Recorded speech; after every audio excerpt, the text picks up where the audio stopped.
Welcome to Hello Main Street. I am your host, Monica Sanchez, and here we talk about thought provoking tips and tricks and ideas for our fellow entrepreneurs just like you.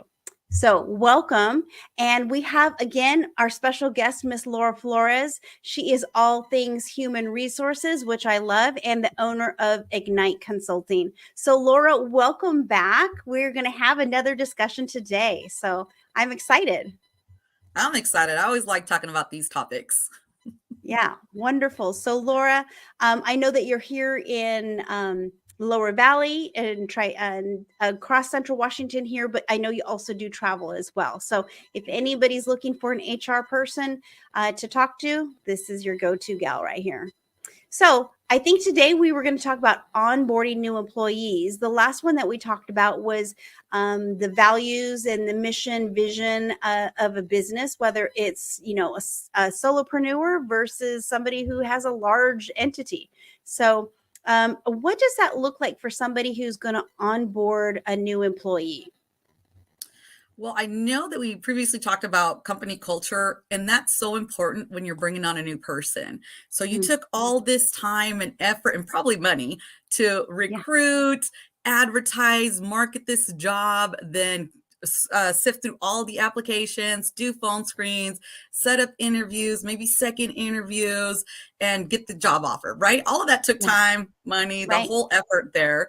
Sure. And it's really important to have a great company culture that you're going to bring somebody else in. Because if you get Yeah. yourself a star player, a new employee that's just a superstar, they're not going to last very long if the company culture is not what they expected. So definitely want to make sure that you kind of set your foundation in your business or in your organization where it's very clear what the company culture is so that it's really easy to recruit someone and they don't get there like, oh man, this is not what I thought it was. Yeah. So you Yeah. definitely want to make sure that you have that foundation set. And I love that because Laura, just as you said, people won't stay long if that is something that the expectation wasn't there. And so especially with it, it seems like the younger generation, they tend to be less tolerant of let's figure this out. They're just like, I'm out, good luck to you, that type of thing. So having that onboarding is really important, and even for a small entrepreneur like myself, where I'm contracting somebody, I didn't have clear expectations in the beginning, and I'm like, and they're just floundering, but it's not their fault, so you have to take the ownership of, yeah, they might not be doing it right, but did you set clear expectations of what you wanted from them as well? So yeah, so thank you for that, Laura. And then Yeah. what about when you bring somebody on and you think that they have a certain skill set and then you still need to polish them a little bit more? What does that look like? Yeah. So once you have a new person coming on, you did the whole hiring paperwork, and this is very HRE, but you got your I-9 verified they're eligible to work.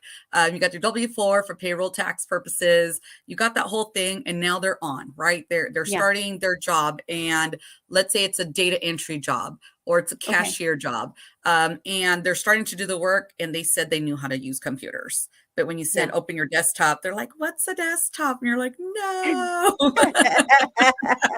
So you want to make sure that it's really clear from the beginning Yeah. and that you try to verify as best you can, because some people are great interviewers. They say all the Yes. right things, so they sound like Yes. man, and then maybe it doesn't equate to what when they show up in the workplace.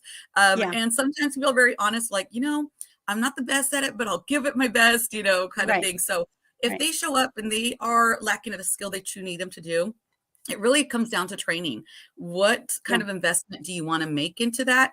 I will say this, and this has been coming up a lot in conversations in my Okay. networking and with clients, is the hiring of fit, attitude, and aptitude over Oh, skills. Yeah, over like hard skills, the soft skills over the hard skills.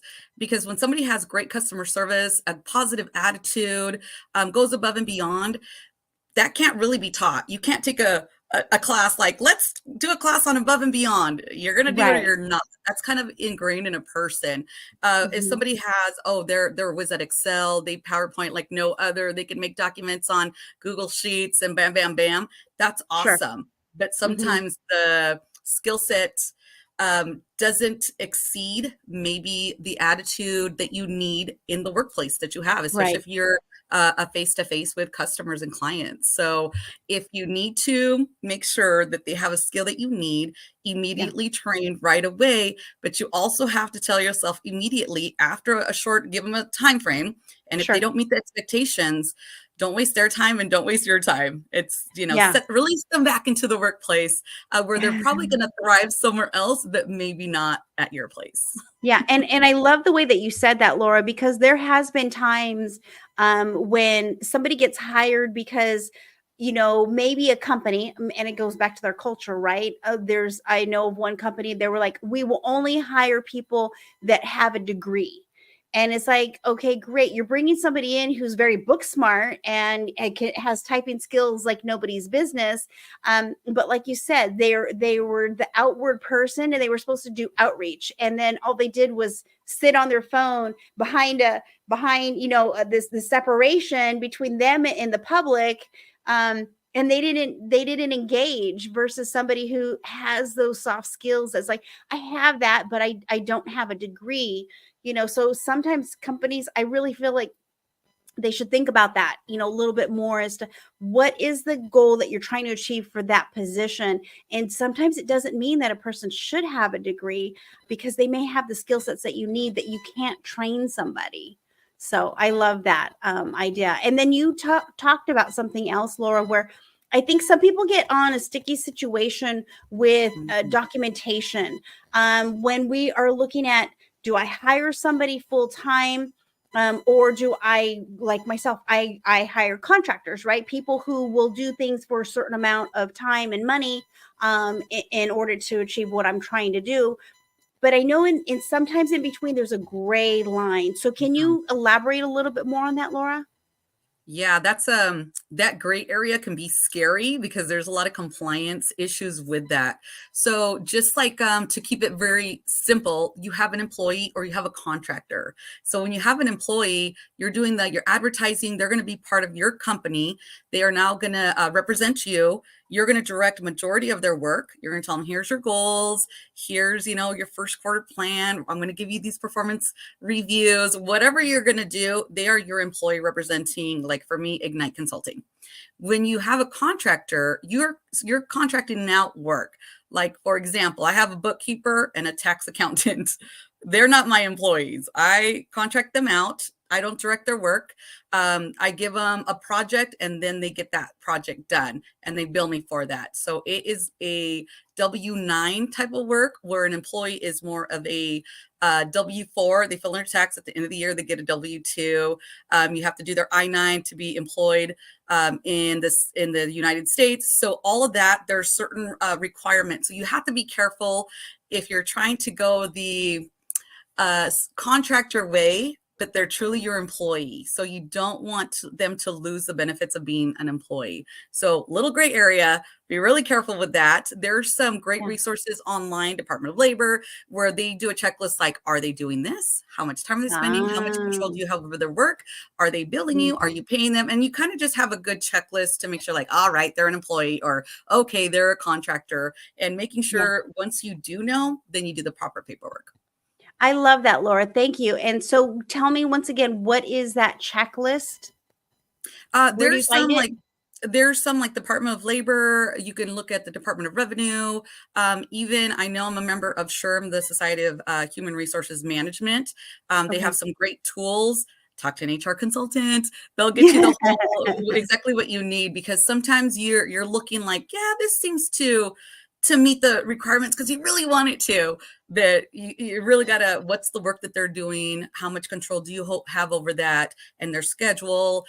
So those are a couple of resources that you can use that are in the state of Washington. Okay, I love that. Thank you, because that's something that again you can kind of check and look and where are you at on that process. So speaking about processes, this is a great segue. So expectations for like vacation, Mm. calling in sick, time off. There should be some policies and procedures, and I love this one because of the fact, Laura, that even for like myself, I need to set those guidelines also. And I don't think about that. So because I'm thinking I'm not hired them, but they are a contractor. So it's like, I still have to, we still have to have those communication conversations, right? And what do I expect? What do they expect? So tell us a little bit more about that. Yeah, for an employee, I'll kind of go run down both of them. For an employee, and they're going to be under you, so their work is going to be directed from you, their schedule is going to be directed from with you. They're going to represent you, so they're going to follow up policies and procedures that represent your company. So important, and sometimes some businesses forget this, but when you bring them on, you got to prepare them for being successful in your business. You don't want them to fail. It's your business, right? You want Right. them to be successful. So you give them like a new hire orientation. What are your policies and procedures? What's the dress code? What are my top 3 priorities that I need to be focused on? What's the communication style I'm supposed to be using? Who are the people I'm supposed to know that I'm supposed to support? All of that has to be clear from the get-go. An orientation usually does it. You take a tour, and then having also a clear job description. I don't know how many clients have told me, man, they just didn't know what they were doing when they started out. And I'm like, Yeah. cool. What did their job description say? Or how did you train them? Oh, well, I didn't. Yeah. Oh, okay, well, it's kind of on us.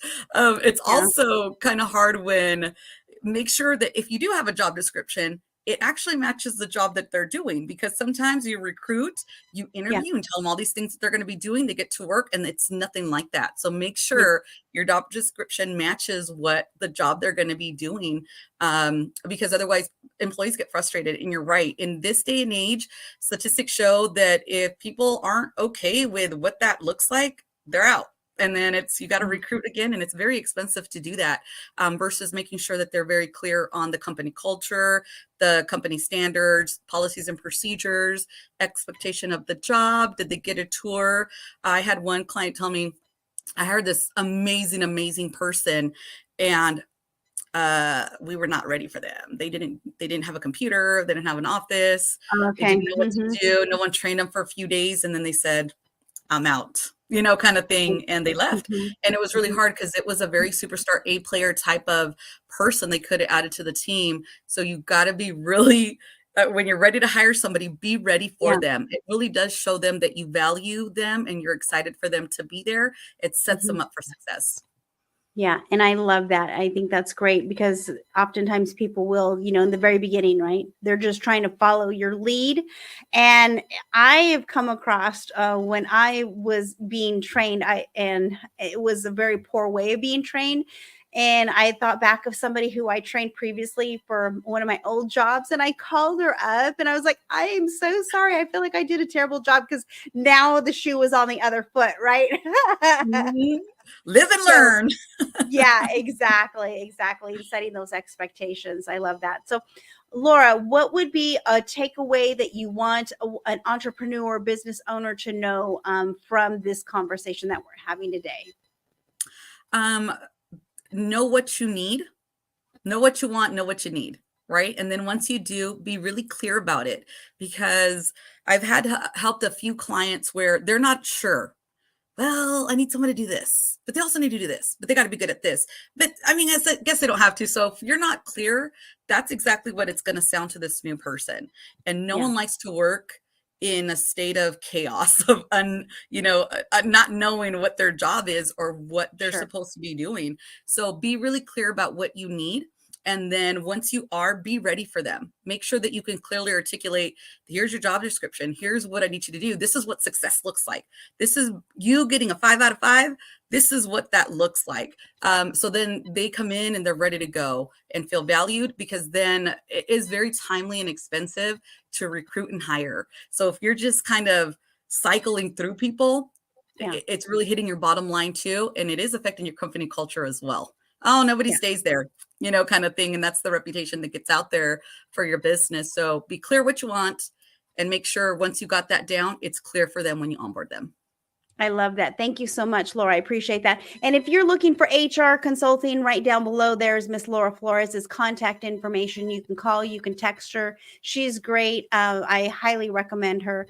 And if you've liked what you've seen or heard so far, subscribe, Share this information out there with other fellow entrepreneurs. Love these different topics because these are things that we may all be doing something different, but it all touches our business in some way, some form. And if you want to connect with me, right there below, contact me at Monica Sanchez B2B in LinkedIn. I'm there, would love to chat with you. And if you want to be a guest, reach out to me. I'd love to have you on. So thank you so much, Miss Laura. And we'll be talking to you guys soon because we are better together.